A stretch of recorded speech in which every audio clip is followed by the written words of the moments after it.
उन्होंने कहले कतल को कतल को वफाकी वज़ीर ख़जाना मोहम्मद औरंगज़ेब खान पकामी असेंबली के वफाकी बजट माली साल 2023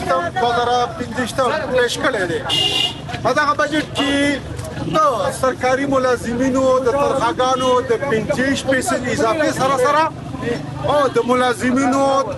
कम अज कम तनख्वाह 30,000 रुपये मुकर्रर की तो तजवीज़ हम वर्कल शवे दे दगा शांति पदागा बजट की नूरी मुख्तलिफ खबरी थी मंबा खबरी को दबाजोल द मुख्तलिफ खल्क सरा ची दगा वफाकी बजट په حواله سره دا وی څه تاثیرات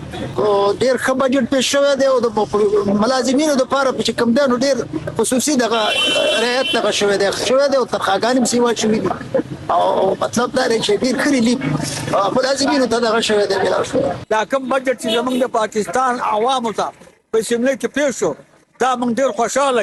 او ډیر ښایسته بجټ پیښ شو او موږ د عوامو د خیر او د پیادې لپاره دی خدای د ارزاني راولي د نوکر پیشو خلکو د تنخواهګانې دا ډېرې شولې او نور هم دی والله خدای ډېرې کو بالکل په خوشاله دي خلک خو د غریبانو ته څه سکون میلاو نه شو نو ته تل ارزان شو نو ته کرایه نه ارزان شولې چې دا ارزان شي